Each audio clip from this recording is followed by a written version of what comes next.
I dialed in our training camp approach and how we would prepare for these tournaments, and made it a lot less grueling and a lot less about trying to break people in the training room, like exponentially less about that, and so much more about skill development and gamification and making sure that people got their conditioning from getting on the Airdyne or doing hill sprints or whatever, like doing strength and conditioning work outside of, like, completely separate. Do not try to get your conditioning from beating the shit out of yourself with jiu-jitsu. Rob, congratulations. It's so cool to have watched you this year of your competing, and you're driving yourself so hard, and first winning the ADCC Open here in Canada in the Masters division, fighting guys who were probably 15 years younger than you. Is it 15, 16 years younger than you? Well, but I'd probably say 12, 13. Yeah. Oh, Yeah. still more than a decade, and now Yeah. Oh, yeah. winning now winning at No Gi Worlds, man, that's incredible. It feels pretty incredible. I try to be pretty, like, well, not try to be. I think I am just generally pretty, piss take, self-effacing guy. I don't really try to take this shit too seriously. But holy fuck, this feels like something else. Yeah, especially like with ADCC, and it's ADCC rules and just the people that are competing in it, that plays to my strengths. So as much as the guys are, yes, younger than me, and yes, definitely better athletes than me, and also probably a little bit bigger than me, just because the weight class is slightly different. Like my weight class in ADCC is 8 pounds higher than the one in IBJJF. So I'm like, I don't do any dieting, any cutting, whatever. I eat burgers and I show up at like 180-ish pounds, and the weight class is 183. So guys are cutting down from like 190 to make it. So everyone is like a fair bit bigger than me. But because of the rules, and not just the rules, the interpretation of the rules, which is like, it's aggressively like calling people for stalling. Like, you cannot just hang the fuck out and not do anything in an ADCC rules event. So anytime somebody tries to do the camping out on top of my guard and not engaging me whatsoever kind of thing, they get penalized, and then they have to move. And then when they have to move, I usually catch them. So like, I think all of my ADCC wins, except for the final in Canada, because I competed in the California Open, I got silver there as well. So all of my ADCC wins, except for the final, were by submission, because guys have to come to me. They actually have to engage me, and even the final was, I had my opponent in a submission from, like a couple of minutes into the match until the end of the match, and then we went into overtime after that, and I won on a takedown in overtime. But it was a match where I had a submission, and Rob wins by takedown. Talk about another right? unprecedented thing. Yeah. So, but like that was an arm drag, arm drag to inside trip. Yeah. Huh. Yeah. So I feel like that tournament, even though I'm facing people who are, I think, certainly in the finals in ADCC Canada, I think that was the most difficult, skillful opponent I've faced, like regardless of the tournament that I've been in. And so beating that one individual felt more significant. But like I said, it plays to my strengths. It plays to, frankly, like if you want to do jiu-jitsu with me, I'm going to do a lot better than if you want to try to score an advantage and then run away from me for the rest of the match, which is what I face at No Gi Worlds. I feel like every match I've lost, at least in my weight class, because I've lost in the absolute or higher weight, whatever, like that's a different story. But like in my weight class, any match I've lost has been like 0-0 rest decision, or somebody like getting an advantage and then trying to like not let any jiu-jitsu happen. And so for me to be able to win No Gi Worlds, where I was able to overcome that, I was able to overcome in both of the matches that I won at that were against Brazilians. The strategy seemed to very like, I was down either by points or an advantage, and came back to win despite them absolutely like trying their best to not engage me in a way where any jiu-jitsu was possible. And then the two matches that I had against American grapplers who were, I think, better. Like one of the quarterfinal, I won by submission against the reigning champion from the medium. So I competed at middleweight. The reigning champion from the medium middleweight, sorry, from the medium heavy division, which is one division up from mine. I submitted him, and he's obviously really damn good, right? Like just won No Gi Worlds. His run at No Gi Worlds, he defeated the previous world champion in one match and a world champion from another year. In another match, he beat Eduardo Telles. Like this is a really good grappler, but he was willing to engage. I actually thanked him afterwards for like having a real match with me, like basically being willing to do this. And he was like, yeah, man, I got too much ADD to like sit there and stall at, like I just want to do jujitsu, right? Yeah. And then my opponent in the finals is a guy that I've, is a friend of mine, is somebody that I've competed against before. And I just, went up to him before we stepped on the mats, and I was just like, hey, man, I'm glad it's you, because I know we're actually going to do jiu-jitsu here. Like, you're not going to score an advantage and then try to run away from me for 5 minutes. And funnily enough, I actually, I went up to him on the first day of the event and shook his hand. I was like, hey, man, nice to meet you, my future finals opponent. And he was like, whatever, it's a tough bracket and all the polite stuff you're supposed to say. But I was pretty sure it was going to be me and him. And so it was me and him. And we decided the match with a really I don't think it's exciting to people who don't know about jiu-jitsu, but for me, I thought it was a very exciting match because we were just going the whole time. He was trying to sweep me and pass me. I swept him. I tried to pass him. I tried to get on his back. Like the score was, I think it was 4-0, and I had a few advantages. And then they took 2 points away from me because it's not an IBJJF event without the refs fucking with me somehow. But it was determined by jiu-jitsu. So like there was both wins against the guys who like engaged me. I felt like they were clear and definitive, and I was winning from word go. Whereas with the other guys, they were trying to hold on to a lead, and I had to come from behind to win, especially in the semifinals against the number one seed. He scored an advantage early and was just playing it, and I swept him with about 30 seconds left in the match to come back. That was very much like the final for me. I knew if I won that, I was probably going to win the whole thing. Sorry for the rant. I feel like I got to talk about it. When am I going to do this shit again? I'm probably going to retire now. So in your run here at No Gi Worlds, did you think that you were going to lose at any point? In my first match. Yeah, so the first match, the guy, he came out with a really good strategy at the beginning, which is he pulled guard on me, and then we ended up back on our feet, and we both went to double pull, and he like sprawled away from my butt scoot, which I've never seen before, and so he racked up a penalty there, and then we got back up, and he, good on him. He totally suckered me, and I thought he was gonna pull, and he shot a double. And just caught me like not in good position. And so it was 2-0 with about, 3 minutes to go. And he just, I've had people stall against me before. I've never had this where like the guy would literally not let me touch him and was running away from my guard. And so he ended up. Was he on his knees? Was he standing? No, standing, and just flee. And then he'd come down to his knees for a split second and then back out. Like he was flagrantly not engaging. So flagrant that a Brazilian got a penalty for stalling in a match with me. Like that's how flagrant the stalling was. And he actually racked up 3 stalling calls, which resulted in me being awarded 2 points. And then I scored an advantage for a Kayotera ankle lock attempt, which I wasn't able to finish, but that's what won me the match. It was 2-2. And so, with about a minute left, I was still 2-0, and he had a couple penalties, and I just thought like, there's no way they're going to give him enough penalties where I can tie the score.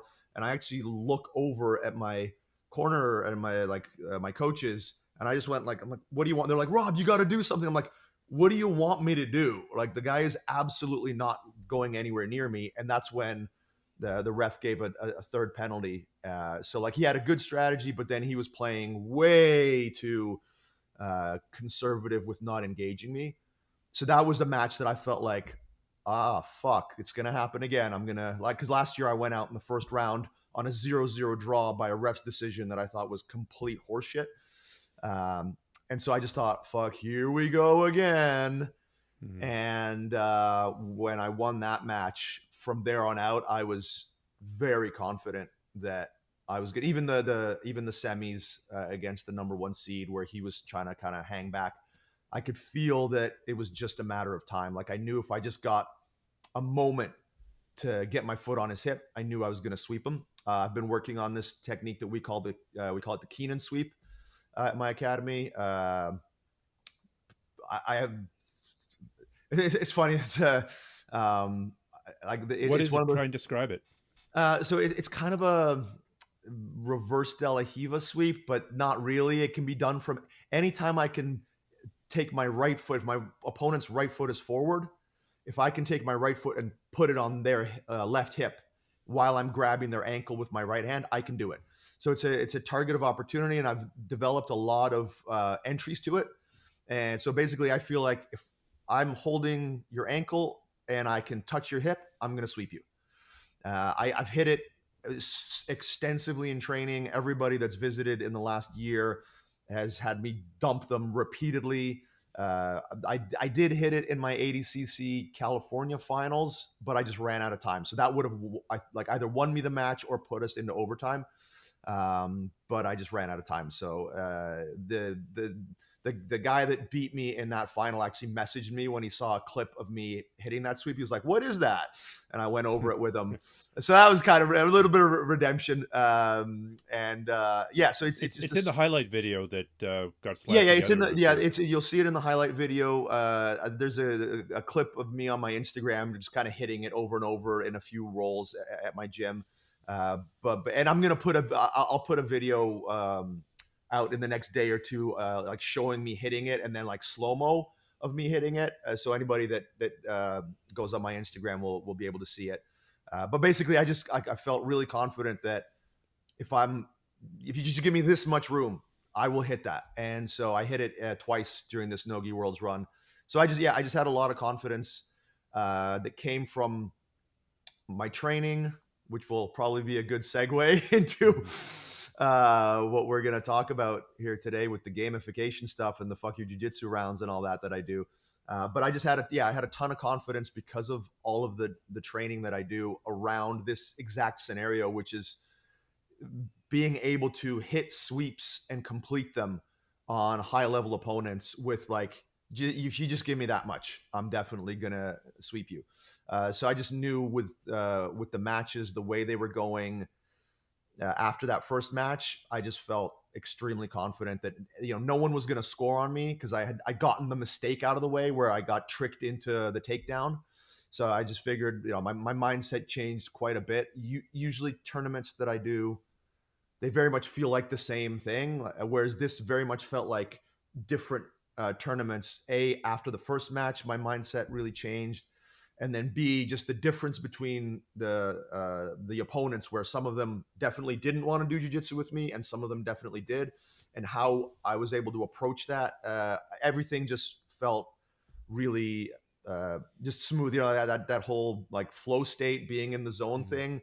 Like when that finals match where I was down, or sorry, that semifinals match where I was down an advantage and I swept the guy with the Keenan sweep. All of my coaches were like stressing out and freaking out, and I was like, I was fine. I was just like, I knew I was going to get him. I knew it was just a matter of time. And I've not felt that way before. I've not felt like, if I'm down, I start to stress out and I start to get a little bit tight, and I worked my guard so much with so much more relaxation and fluidity in that match to try to create the opportunity to hit the sweep. Like I've never been able to do that before. I think you and I have talked about this. I kind of didn't care going into this one, not because of the magnitude of it, but because I've just been screwed over enough times and I've had enough negative experiences with IBJJF that I just felt like I didn't really have a shot. I wasn't going to have fun. No matter how well I performed, I didn't think it mattered. And so I went there because my students were going and they were competing, and I wanted to show them that I was going to prepare as well as I could, no matter what, because I always like to lead from the front, and I like to try to inspire my students to do their best. And so even though I felt like I was going to get shafted, I was like, whatever, I'm going to be there, I'm going to compete, I'll prepare as hard as I can. But I had no emotional attachment to the result, and I think that actually gave me a really good mindset, like just not being at all attached to the result. Because normally, like when I look at my brackets, usually I get a little, like in the past couple of years when I've done this, I get a little bit of like the sweaty palms, or I get, a little bit, oh, what if I face that guy? And then you start thinking, anytime I would look at it, anytime I'd think about the tournament, nothing, like no emotional response. So And how do people get there? Like that'd be a good trainable response. One way is just to compete more. If you compete once a year or once every couple of years, then every match, every tournament's going to be this super stress fest. And if you just compete more often, it makes it a little bit more. It gives you that feeling of it's just another day at the office. But I think this I went beyond agree, and that for you. but yeah, no, and I've done that before. Like when I did No Gi Worlds in 2019, I think I competed a lot that year. I think I had almost as many tournaments that year as I did this year, and that it wasn't the same effect. And I've had, again, with the with my year this year, the goal was I wasn't going to do No Gi Worlds. Like after the experience I had last year, I was very sour on IBJJF, and I wasn't planning on necessarily doing it. And my entire goal was based around preparing for ADCC Opens, and I wanted to win an ADCC Open. So when I did that in Vancouver, and we had the result that we had with the Canadian Open, I was kind of like, well, that's my year. I achieved everything I wanted to achieve. Our team exceeded expectations. We won the team Yeah. championship at that event with Which is four amazing athletes. given that you don't have a humongous school. No, we have a pretty small school, and we had four athletes. Like the rest of the top five had anywhere from 3 to 5 as many athletes competing as we did. So it was like a sensational result. I kind of wish we got more hype from that, because like Flow Grappling will hype up other clubs that go to ADCC Opens and get good results, and like there was no mention of anything about it on Flow Grappling when we had the result that we had. And it's not like we came in and won like a bunch of beginner divisions. Like our wins were pretty much almost all in the advanced division. So yeah, I thought we kind of deserved a little bit more recognition for pulling that off. But regardless of whether we got the external validation, I felt internally completely validated. I had some injuries that I needed to recover from, so I basically didn't train for a month or so. And then a bunch of my students were like, we want to do No Gi Worlds. Like we sent our biggest team ever. I think we had like 6 or 7 people competing, which for us is really big. Like usually No Gi Worlds will have 2-3 people going, maybe 4 or 5 at the most.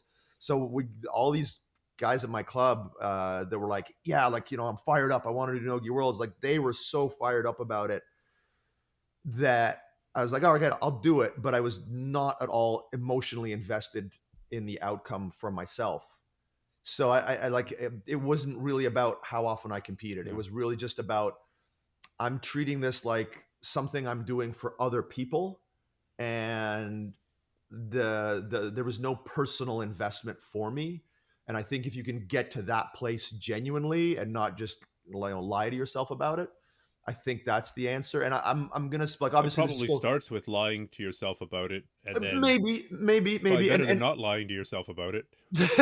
well, I'm like I'll be honest, it's still so fresh. Like we're recording this like 4 or 5 days after Yeah.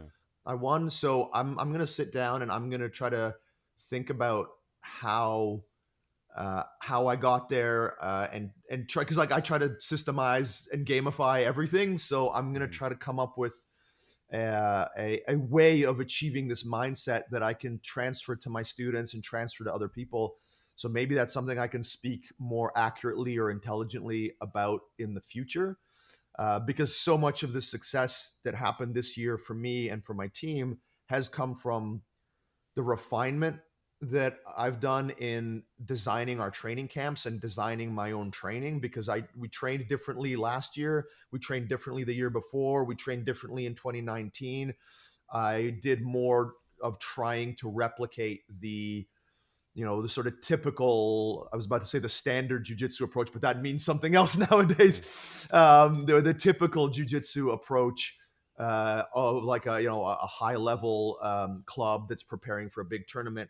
And this year and starting last year, but really this year, I dialed in our training camp approach and how we would prepare for these tournaments, and made it a lot less grueling and a lot less about trying to break people in the training room, like exponentially less about that, and so much more about skill development and gamification, and making sure that people got their conditioning from getting on the airdyne or doing hill sprints or whatever, like doing strength and conditioning work outside of, like, completely separate. Do not try to get your conditioning from beating the shit out of yourself with jiu-jitsu.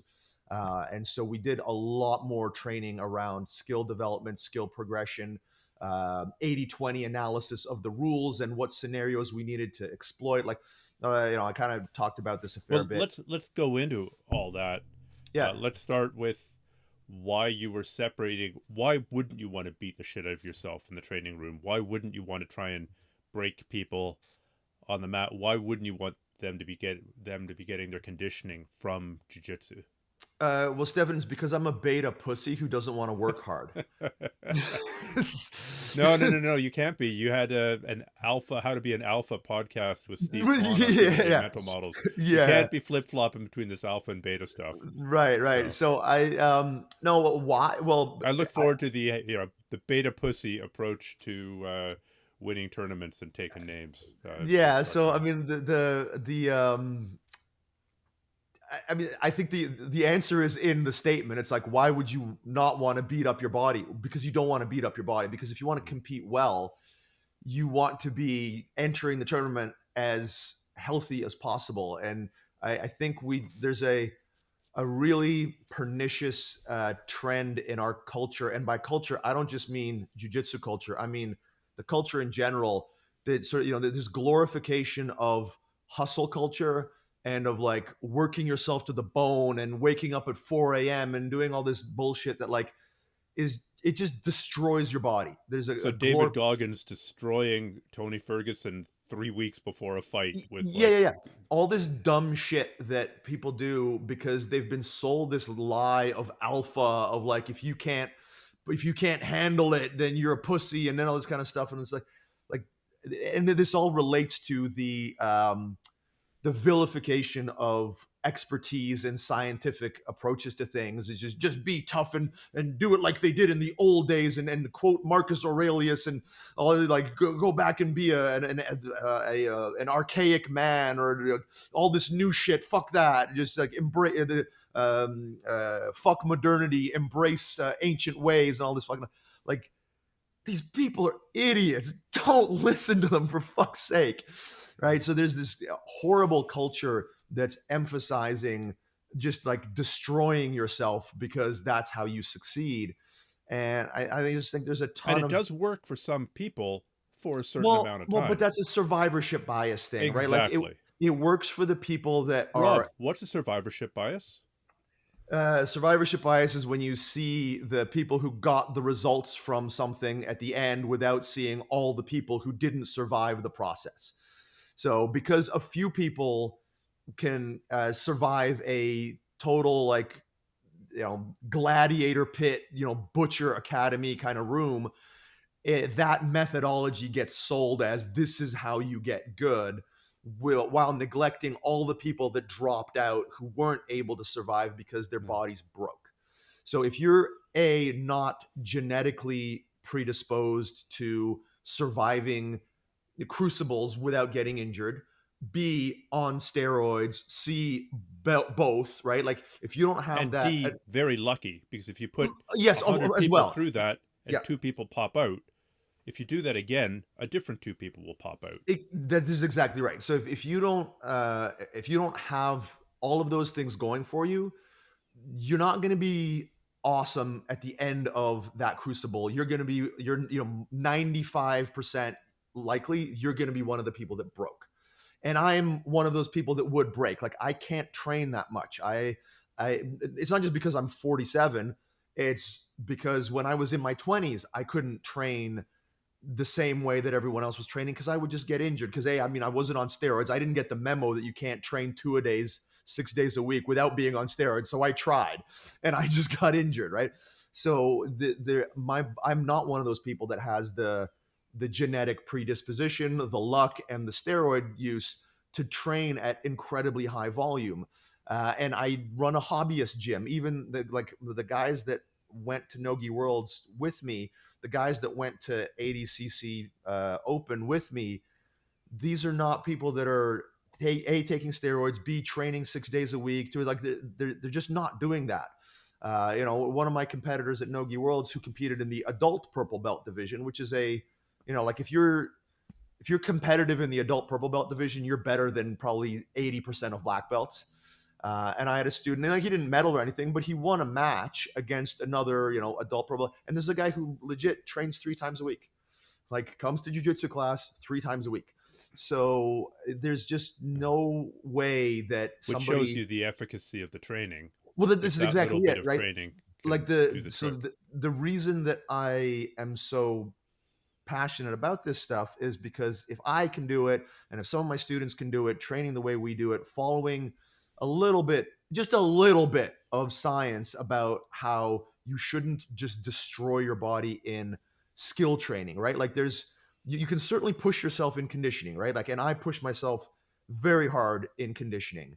One of my students calls the Airdyne the vomit comet because the guys that come and do it, they're vomiting once in a while. I'm like, guys, you shouldn't be vomiting. That means you're pushing yourself too hard, because I don't throw up when I do it. I push myself, but I also have been doing it for the entire year. So by the time we get to the point of we're trying to peak for No Gi Worlds, even when I'm having crazy breakthroughs on the bike and I'm pushing myself to the absolute limit, my body is prepared for that and I'm not throwing up. So there's a way to do this that is gradual, that is intelligent, where you can build yourself up to the point of being in pretty good shape. And that you don't do that in jiu-jitsu. You want to create scenarios that replicate what's going to happen in a match. You want to have skills that are appropriate for winning the tournament. And you want to develop that through a lot of gameplay, situational sparring, specific games that we do, and fuck you jiu-jitsu, where we're using a lot of constraints to create intangible skills.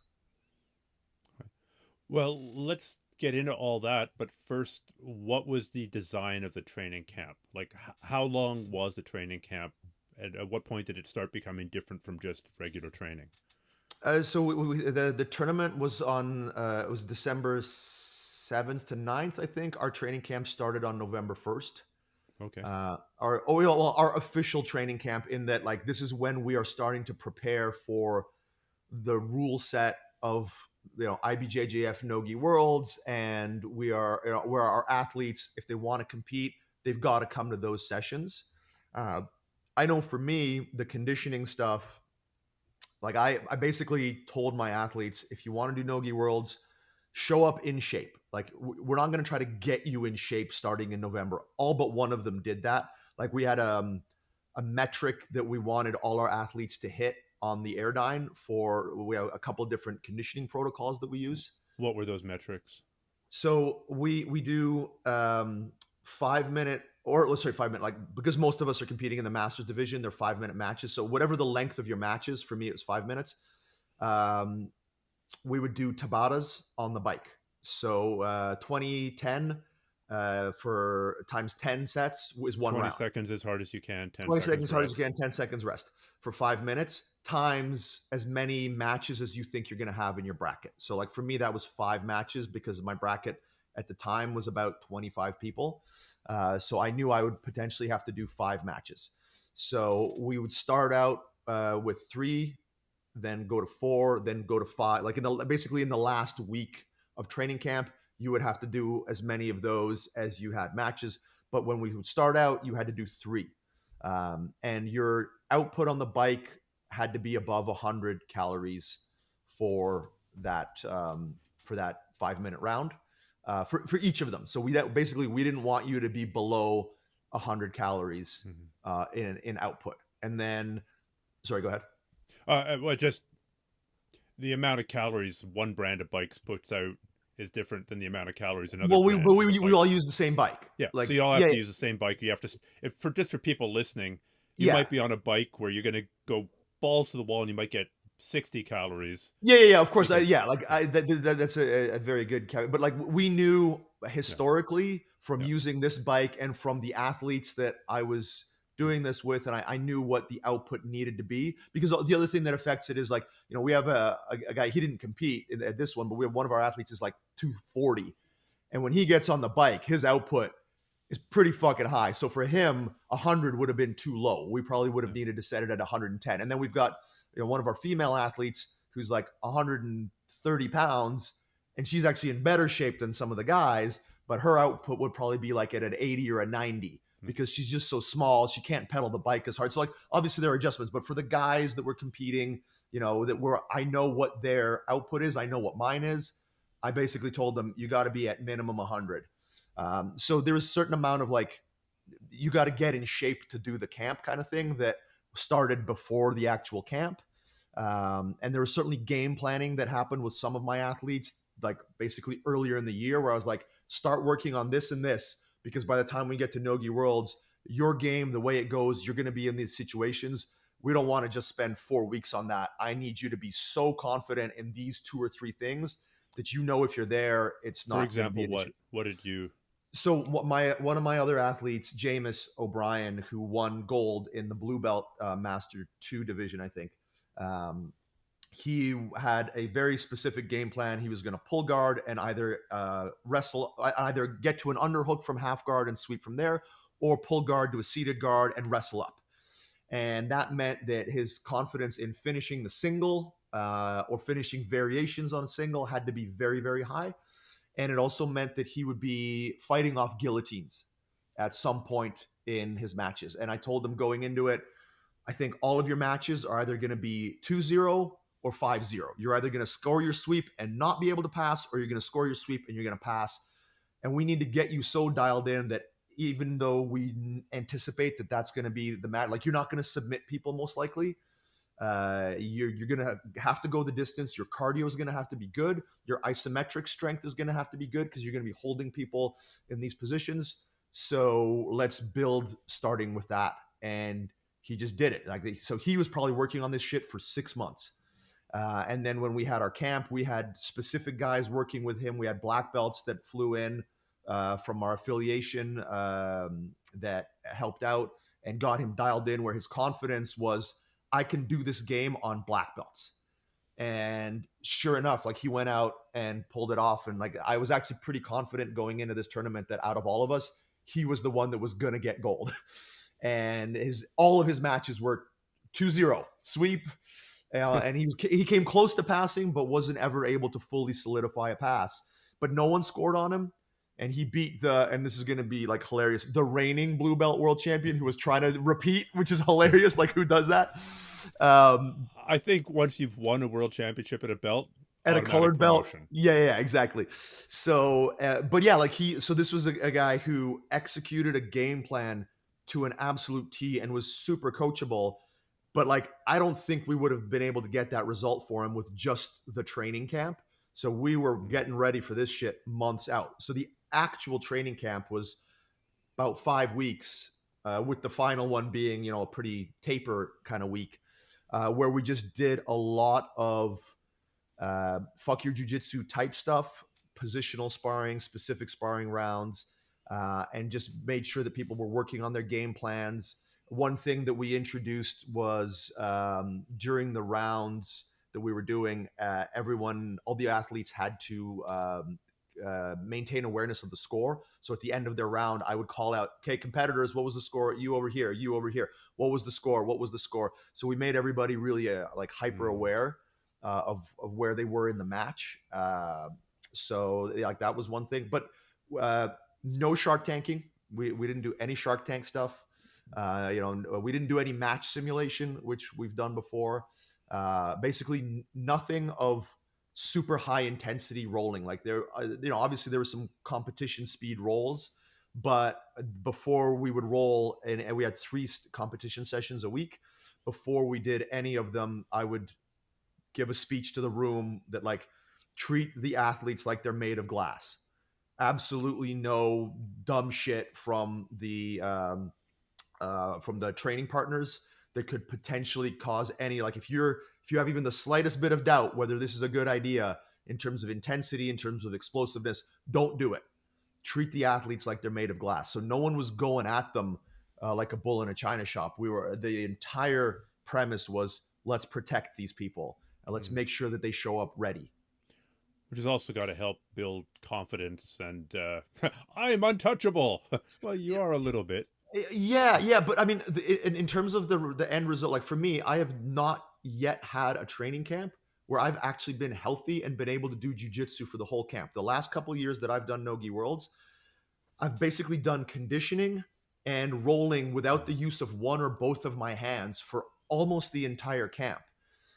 So to come in to this one totally healthy, in not the best shape of my life, because the best shape I was in for the ADCC Canada, I was like, just by the metrics on the bike, I was in a little bit less exceptional shape for No Gi Worlds, but certainly in more than the second best shape of my, I shouldn't say life, of my 40s, because I was in better shape when I was in my 30s.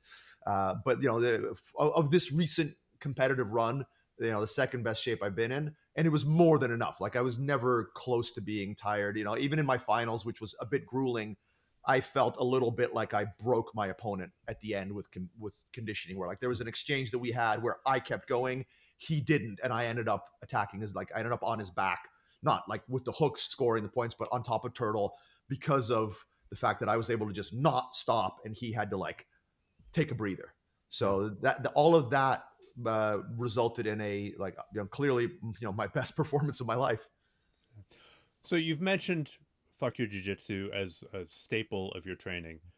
For the people who don't know, because I know it's so central to you that you assume everybody How do you knows. not know about this? Exactly.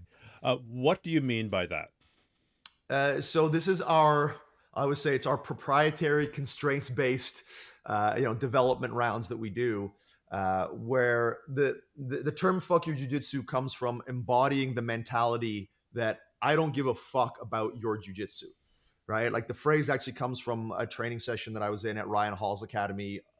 God, like I don't know, 10, 11, 12 years ago now, where he just gave a speech in class that like, if he approaches someone's guard 100 times and gets swept or submitted 100 times, on the 101st time, he's going to approach that person's guard like he doesn't give a fuck about their jiu-jitsu. And I tried to, I'm a big believer in gamifying and using constraints, and have been an advocate for this stuff for well over a decade now. And so this fuck your jiu-jitsu system that we've been using at my academy since its inception is based around that. Like I designed a round, a drill, a game, whatever you want to call it, to try to develop the mentality, or not even develop the mentality, but basically, regardless of whether you have that mentality, make you play as though you did have that mentality. We want to by creating the constraints, by setting the rules, and informing you of them, and emphasizing the play nature of it, we create a scenario where even people who would otherwise be, for either ego or nervousness or whatever reasons, be too tense to do this stuff, we've created a system that enables people to be free to explore movement patterns and responses and real-time thinking on the fly adaptations to things that just wouldn't happen in regular rolling or in positional sparring. Because people go like, they hear fuck your jiu-jitsu, like, oh, it's positional sparring. It's really not. It's absolutely nothing like positional sparring. We do positional sparring, we do specific sparring, we do games. Those are all categories of things. Fuck your jiu-jitsu is its own category where we use constraints and limitations mostly on one partner to simulate the idea that I don't give a fuck about your jiu-jitsu. I want to see what your game looks like. I want to give you every opportunity to do everything you're good at, and I want to respond to it knowing that I'm so far into your game that there's no, Brendan Schaub, shut your game down, bro, kind of bullshit where I'm trying to avoid the engagement. I'm trying to avoid the entanglement. I'm trying to avoid the sweep or the pass or whatever.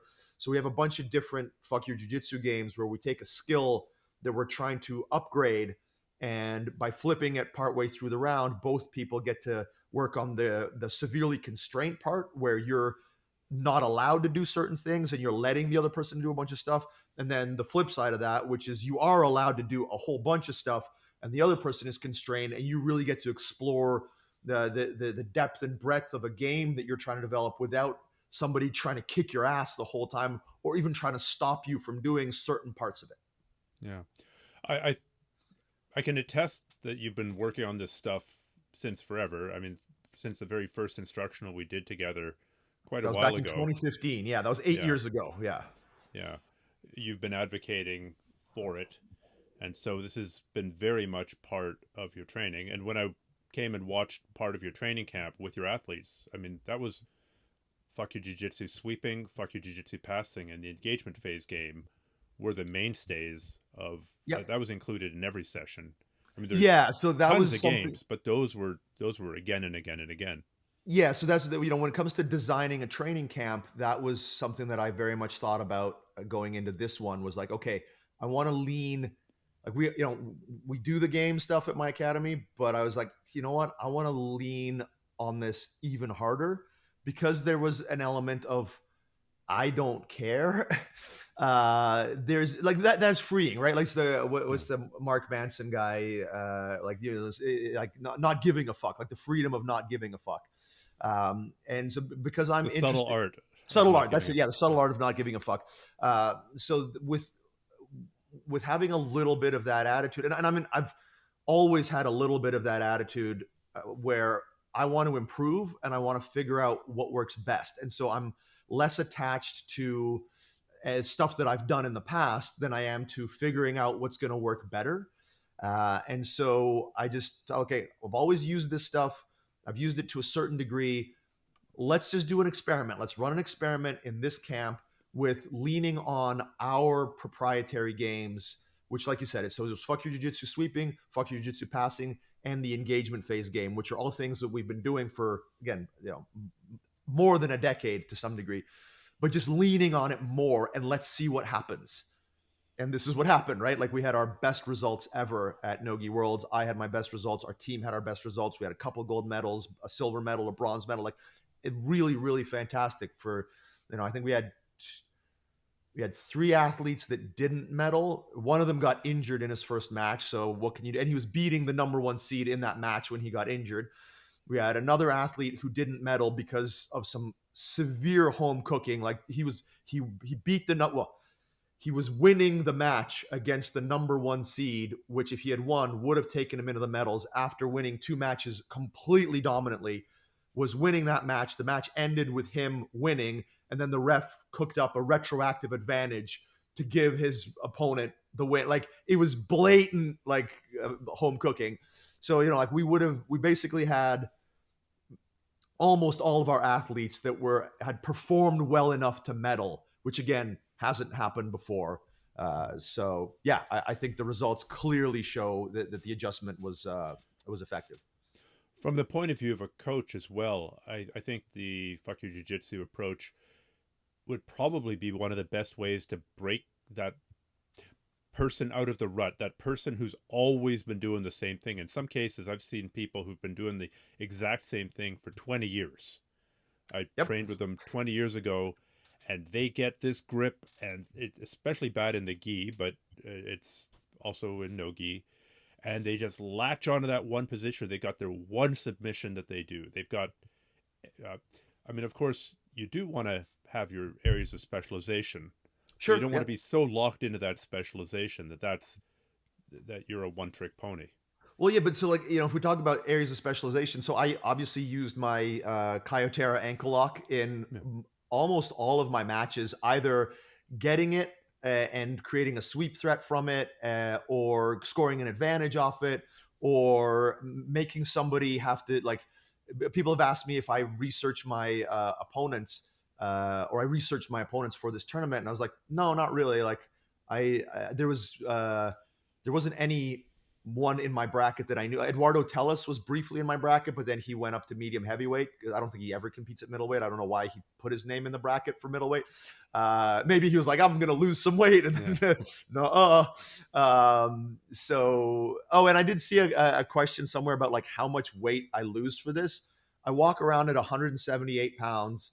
I weighed in at 174 pounds for that. Like I'm a skinny guy. Fucking deal with it, right? Like I don't cut very much weight for that. Put it this way, I was on weight at the start of camp. I didn't lose weight for this tournament.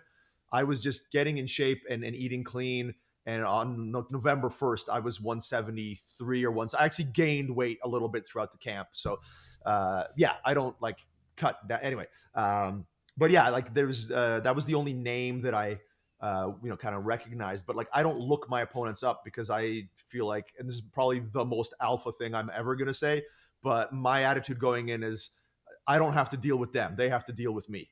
Right? It's like the Watchmen thing. Like you're not locked in. I'm not locked in here with you. You're locked in here with me. You have to deal with the problems I'm going to create because I feel like my game is very diverse.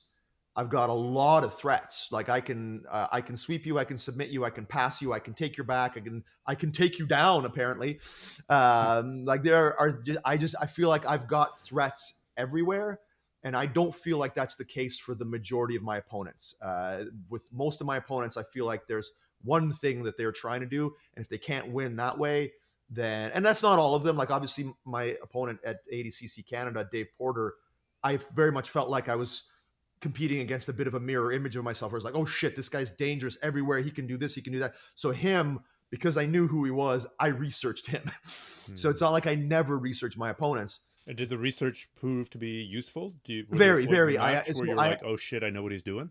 100%. So like, this is where like, this is why I'm also such an advocate of the idea that no one approach is best. So like, I generally go in and I'm like, I don't care who these guys are. Because frankly, at master 3 or 4, if you're a black belt in your 40s, I do feel like I'm one of the better ones out there. I don't think there are too many black belts in their 40s that apparently that's borne out by these competitions. Yeah. So like I do feel that way. Like I'm very against the like the bullshit like alpha stuff that people try to sell you. But like I do have a genuine confidence based on my training, based on the people that I train with, who are adult division competitors, and based on the black belts that I train with or compete with that are in their 40s, I do think that I'm just doing more work to stay current and to develop more and more aspects of my game to be a better black belt. Like I think I'm going to be a better black belt in my 50s than I was in my 40s because I keep working on this stuff. So like I had my specialty, which I'm known for. I've got like quite a few Kyotera ankle lock finishes. But that's not what won me the tournament. What won me the tournament was the Keenan sweep, which I added to my game, it basically at the beginning of this year, at the beginning of 2023, I had seen a video of Keenan Cornelius talking about this sweep and was like, this looks pretty good. This looks like something I could add to my game. And I did.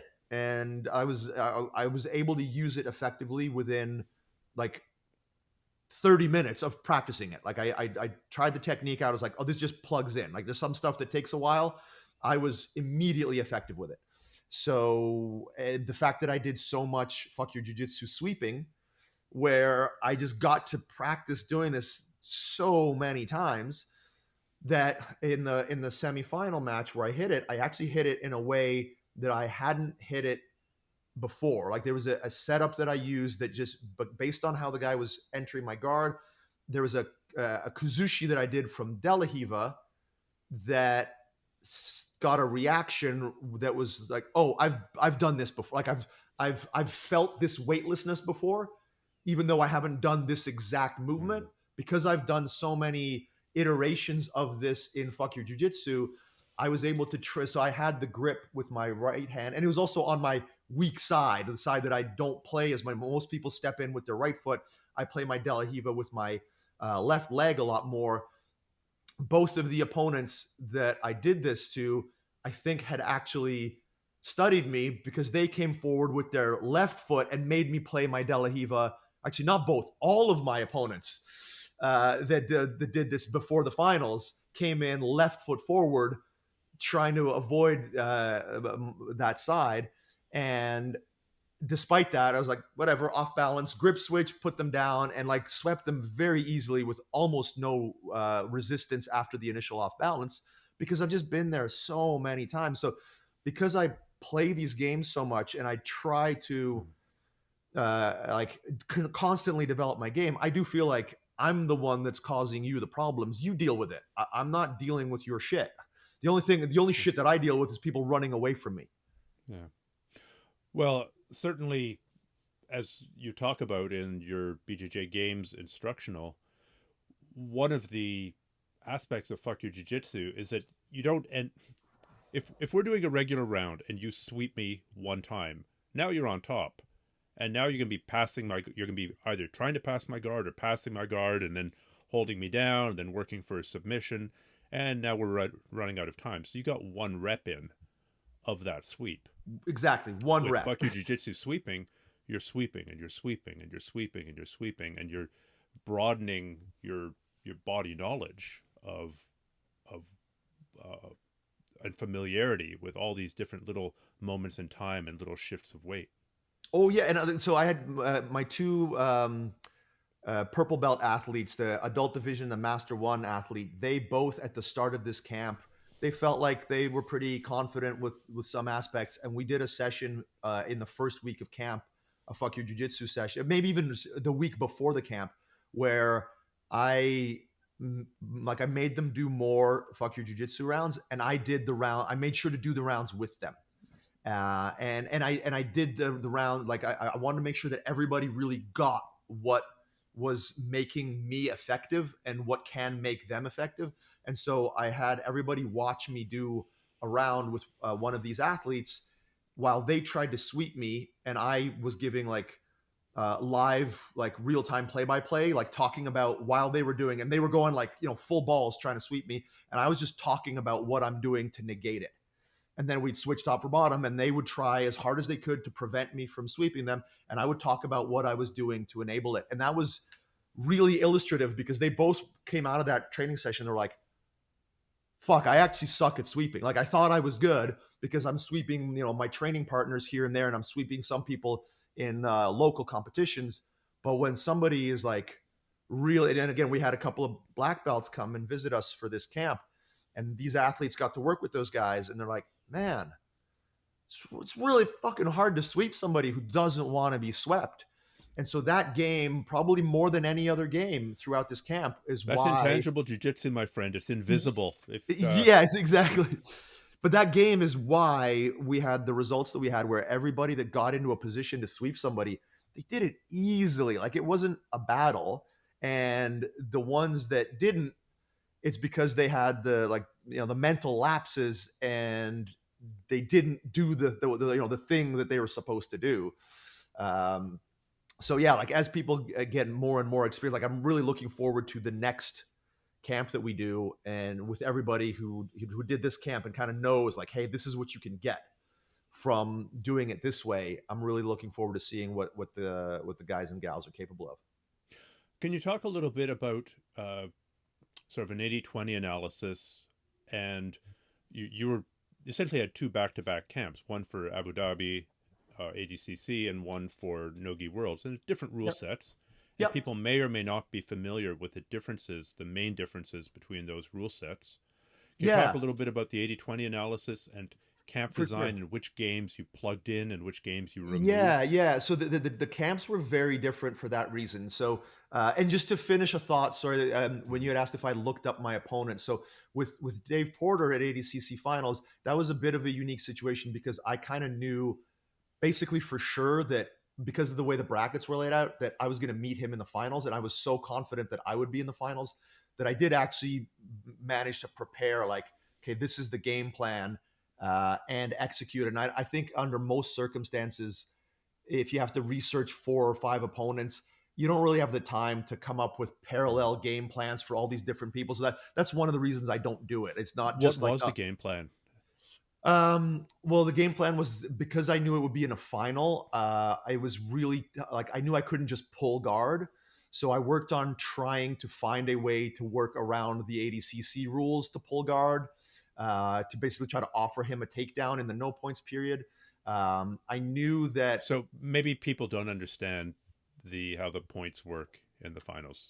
yeah. So this is the one thing I really don't like about ADCC rules is that for the first half of the match there are no points, so you can just sit down. Like I don't have to make contact. In IBJJF rules, I have to be touching you to sit down to guard. In ADCC rules, I can just sit the fuck down to my butt, and then you got to come at me. So that's the case in the matches leading up to the finals. In the finals, there's no points for the first half. Still, that stays the same, but you get a penalty or a negative for pulling guard. You can't just sit down. So basically, you either have to find a way to go for a takedown, attempt it for 3 seconds, sell it to the ref that you're going for a takedown, and then sit down with contact, or you have to let them take you down. So I kind of did a combination of the two in the like. And at the beginning, I actually was like, "Hey, Dave, can you do me a favor? Can you just take me down?" He's like, "Nope." I'm like, "Come on, man! I really would like to play guard here. Like, I don't want to wrestle with you, kid. Like, we're having this conversation during the match." He's like, "No, During man, the I'm not." match. During the match, yeah. And like, he's like, "No, man, I'm not going to take you down." It's like, "All right, fine." So I went for like a sacrifice throw to a guard pull, and it worked. Like I didn't end up getting the negative. So that was part of the game plan, and then the game plan, I like in the finals. Sorry, in the The overtime. first part of the game plan was pleading with him to take Yeah, you yeah, down. exactly. Yeah, part Plan one. B is Plan, yeah. And then I mean, the rest of it, like as far as game plan for like the actual like jujitsu, as it was going to happen on the ground, I didn't have like a super strong game plan for that. I just knew if I fucked up, this guy would sub me. He's such a sniper with submissions. I just knew that I had to be like I knew I had to be on point. But I managed to threaten. He went for a pass, which I was able to time with an off balance that allowed me to attack a triangle, and I just had him in a triangle for almost the entire match. But the game plan, other than that, was I knew he was also a really good leg locker, so I just did a lot of fuck your jujitsu, like leg spaghetti, and I just felt like it was, and I really leaned on Rory as a training partner for that. And because of his size advantage and expertise, I just felt like, okay, I'm not going to get leg locked. I knew I had to avoid the flying scissor because like Dave had submitted John Combs the previous year at an ADCC Open, and John is like a probably top 10 or 20 adult division black belt in the world. So like I knew Dave was like he's the shit, like he's awesome. So the things that I was trying to avoid, so I didn't want to be standing with him for very long because I didn't want to get flying scissor. Not that like I don't care about the well, I do care about the loss, but like it's more like I didn't want to get injured by a flying scissor takedown. So I was trying to avoid that. And then I knew on the ground, I figured I could avoid the leg game. And I thought that if I had an advantage anywhere, he is so submission focused that he will give up points to chase submissions. And I felt that I could either sweep him or pass his guard. So my thinking on the match was that I would have an opportunity because of how hard he'd be hunting submissions that I could score on him. And then going into the overtime, I knew that my one shot was to get an arm drag to an inside trip, and that's what ended up happening. And then I also knew that there was a decent chance because of the fact in ADCC rules you can turtle without penalty, that there would be a turtle exchange in the match. And I knew if there was one, he would shoot a darce at me because he's a darce specialist, probably one of the darce specialists out there. And so I just worked on a lot of situational sparring from the front headlock with Rory and Guillaume, who was my black belt from China, who won the adult advanced division at that tournament. And so because I did a bunch of rounds with them, knowing that I could defend the darce from a bunch of different situations, and I've just got a lot of experience with that defense. Like I've rolled with Bill Cooper, who's another like crazy darce specialist. And I've had a lot of success in defending that submission. So I knew that the work that I had done had me kind of set up to like, as much as there was certain real specifics in the game plan, and then there were certain more like gray areas in the game plan. I just felt like I knew everywhere it went, I had prepared, and literally all of those things ended up happening. He did go for some leg stuff at the end of the match after I had scored. I did end up defending a Darce in overtime. I did end up hitting the arm drag. Like literally, like the game plan that I laid out pretty much played itself out almost exactly. Other than I didn't score on him during the regulation due to a submission attempt because I got the submission attempt on him. He didn't get it on me. So yeah, like that stuff does work, which just goes back to my point, which is like I'm not an advocate of never research your opponent. Always research your opponents. Only play games. Only do this. Like there are so many. The multidisciplinary approach is, I think, the best one. And I've had so many examples throughout this year of like how to do it different ways that I do think that's like you've got to draw from a lot of different sources. And so for the IBJJF versus ADCC, in the ADCC camp, we were doing a lot of turtle games, a lot of 4-point games. So one of the games was start with a rear body lock against the turtle. And this game is specifically in the instructional. And the winner is the person that breaks the other person down. Like the body locker, the person attacking the turtle can win by breaking the person down, pinning them, or getting on the back with hooks in. The turtler can win by just 4-pointing. And because that's such a common situation, and it's like once somebody 4 points in ADCC, oh fuck, it is so much harder to get them back down. And then we did also practice breaking people down from a 4-point, but that's a separate game because the intensity of that, the potential for injury is very high. So we wanted to be really careful about having a bunch of folks jumping on like standing or 4-pointing opponents and hurting somebody. So we tried to break those down into their constituent parts, where you would start, like we would start on a 4-pointed opponent with one hook in and connection to the far armpit or shoulder, and try to work a power half or try to get the second hook in or whatever. But we didn't want to have a bunch of scenarios of people jumping on folks. Or you could have just 100% oriented your training towards the Karelin reverse body slam. Yeah, just pick them up, turn them over. Yeah. So we did a lot of games based around that, and we did a lot of fuck your jiu-jitsu leg spaghetti. And we worked on that's because heel hooks are obviously legal. Defending. Yeah, exactly. So heel hooks are legal at every level, the beginner, the intermediate, and then we worked on just takedown scenarios and pulling, and like the 80-20 analysis for ADCC is wrestling up and guard play, and not necessarily having to wrestle. Like you can get around. Like for me, I didn't want to wrestle. I got forced to wrestle because my opponent was so good in the standing position that trying to like get around that and get him, like it was weird. But I had students that just. And Guillaume wrestled. His entire final was a stand-up affair against a Japanese national wrestling team player, and yeah, he won. And so the entire match was stand-up. It was just wrestling. So we did have that aspect. Like I did a lot of wrestling with Guillaume, and I did feel like a strength of mine, even though I don't go for takedowns a lot, I do have a strength in that I'm really tough to score on from standing. Like I might. There's certain ways that I can take you down, but if you're going to take me down, it's going to be really difficult. So we have really good grip fighting, and that translates very well from the ground to standing. And I have good counter wrestling, so I can Uchimata you, I can Kimura you, I can front headlock, guillotine throw you, I can hit switches, I can so I've got a really diverse stand-up game that I haven't really shown because frankly I don't think it's the most expedient way to win, and at 47, I don't want to do a lot of wrestling just to preserve my body. But there's a whole game that I've got around that some of my students can play quite well. And so we leaned into that for ADCC, and for IBJJF we leaned into the fact that the turtle is a scoring position. So in ADCC, if you make someone turtle, womp womp, you get nothing, right? Whereas in IBJJF, if I'm passing your guard and I force you to turtle, that's a score. It's an advantage. And if I am playing guard and I snap you down and I take you to turtle, that's 2 points. So like there are a bunch of ways that you can, if you get to the turtle, you are scoring. It's a scoring position. So we played it very differently, especially with Jameis, who was our gold medalist in the blue belt category.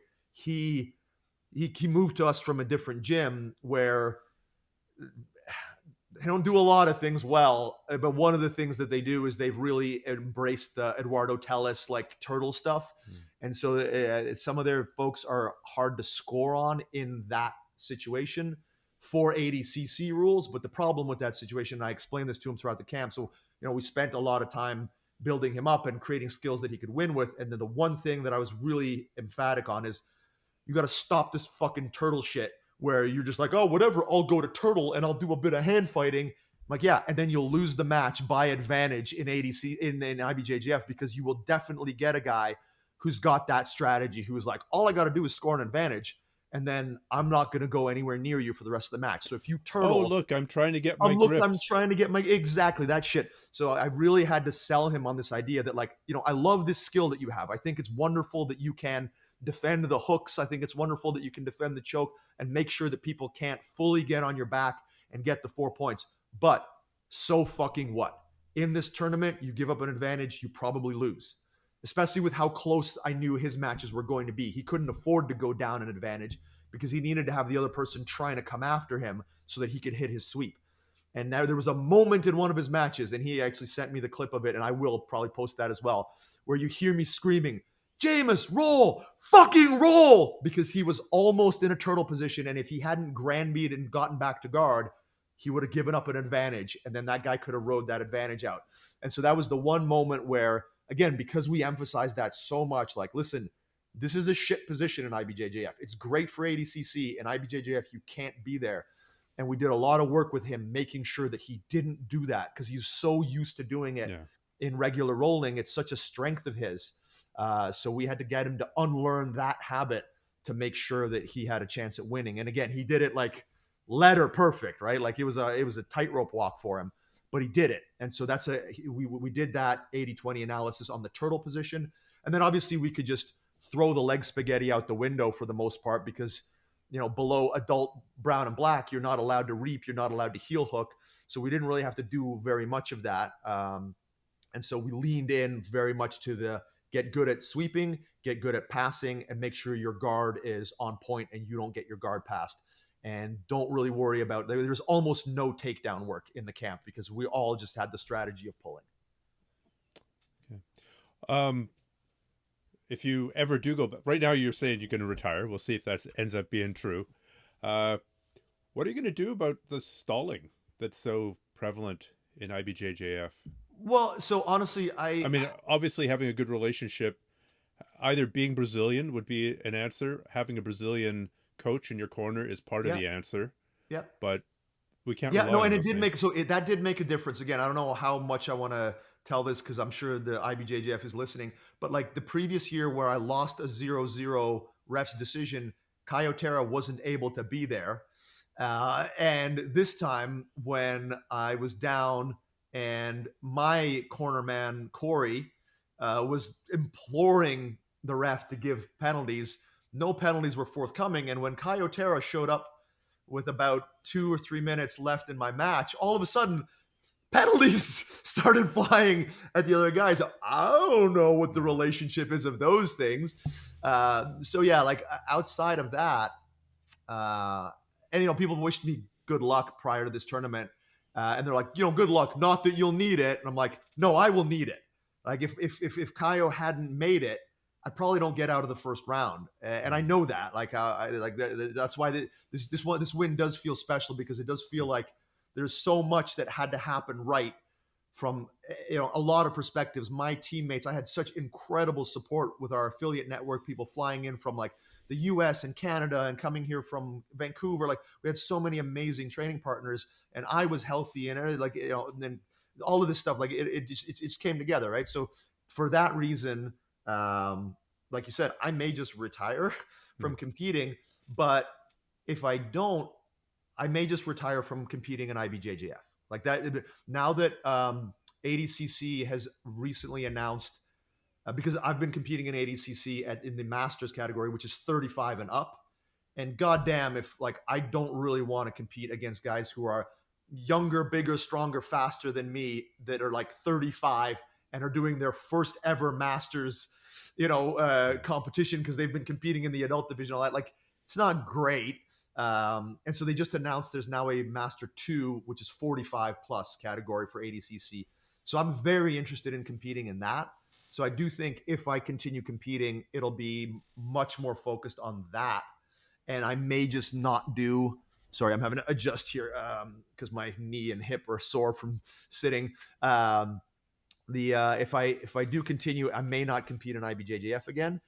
If I do, it'll probably be another situation where a bunch of my students are going, and I want to lead from the front, kind of thing again. And I'll probably do it with the exact same mentality, which is I don't fucking care. They're gonna try and screw me. It's not gonna be fun. They're gonna stall because I honestly don't know the answer. I have spent in 2021, I did No Gi Worlds and I got bronze, and I lost in the semis to the like 5-time champion of that division, 0-0 by a ref's decision where he just didn't want to engage my guard.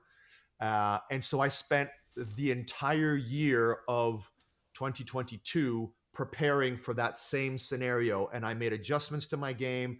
And I knew that if there was a minute left, I would have to be able to force an exchange that either scored an advantage or convinced the ref that I won that match.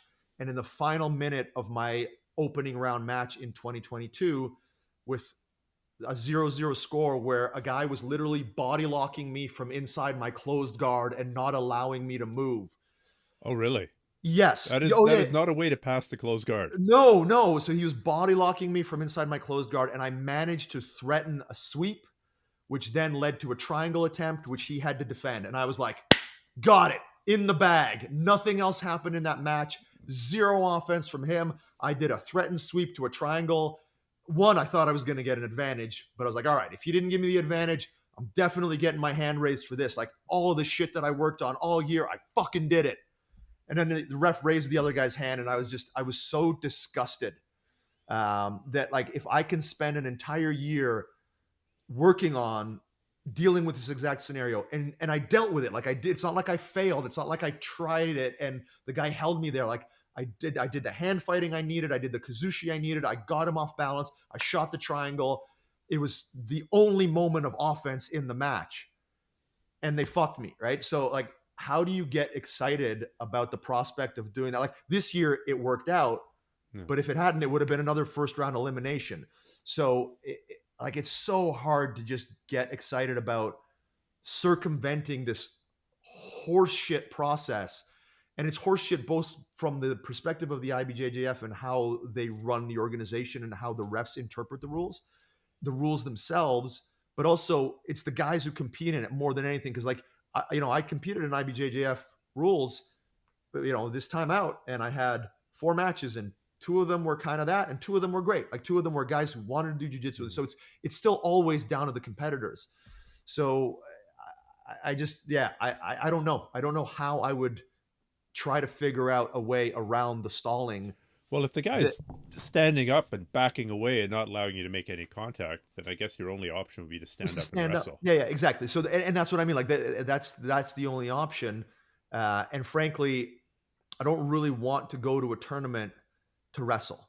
Not because I can't, but because I think I'll get injured in the process of camp. Like, I did a little bit of wrestling. Well, if you're a numbers guy, the statistics on getting injured per minute of wrestling versus per minute of doing jiu-jitsu on the ground, there's no comparison. I've talked about this before, but I have 3 surgeries on this arm from judo. I have 2 surgeries on one foot from judo. Arguably, I have a hip replacement from judo, and I've done way more jiu-jitsu than judo. Yep.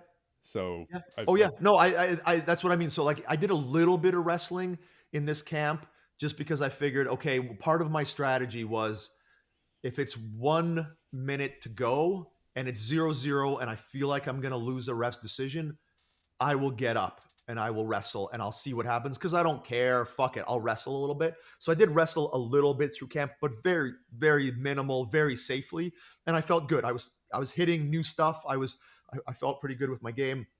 And then in that first match, with how it went and how totally unwilling the guy was to like engage, I was like, you know what? I went to my my assistant coach Corey, and I was like, dude, I'm calling an audible. I'm not going to wrestle in this one. I just feel like I just said I'm going to die with my guard. I just the way that it was going, I was like, this is not a good strategy, because the guys are gonna, like, as much as somebody can avoid engaging your guard, they can avoid engaging your wrestling too. Yeah. In 1 minute, there's no way I'm taking a guy down who doesn't want to wrestle with me, especially when they're shorter than I am. And I can't really shoot. I have to get them. Like, my wrestling is a lot more based around, tying up and over unders and that kind of stuff. So for me to be like, my lanky ass trying to get below someone's level, like, I can't spam shots at guys. So yeah, I don't think that that's a viable strategy for me, unless I want to just train 5 weeks of wrestling and then I fucking get injured. So like, I just don't think there's a solution under the current scenario that leaves me like wanting to do it. Yeah. But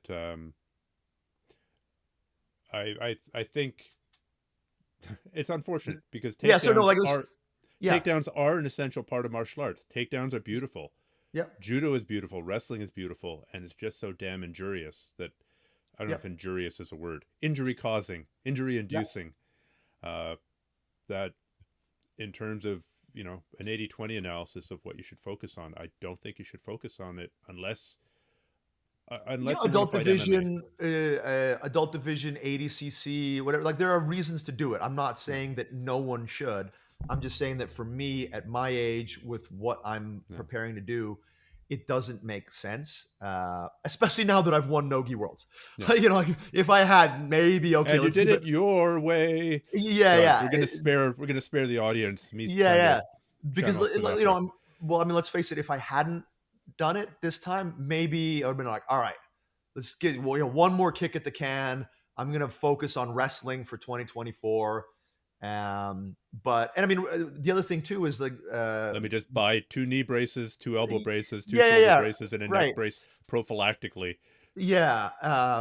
So the way that I was going to approach, the way that I would approach it is, like, especially now that I've, I got a little confused with regarding next year. I don't think I could have even done that next year, because I've got a European seminar tour. I now have an East Coast seminar tour that I'll be doing.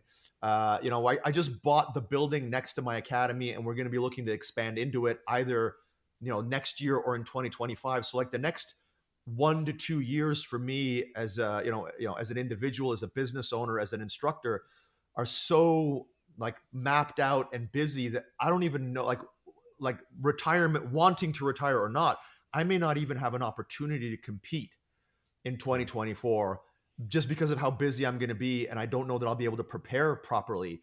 So like, the last 2 years, I've been really focused on competing. The next 2 years, I'm kind of focused on setting up my like actual retirement, not my retirement from competing, but like my retirement as a human being.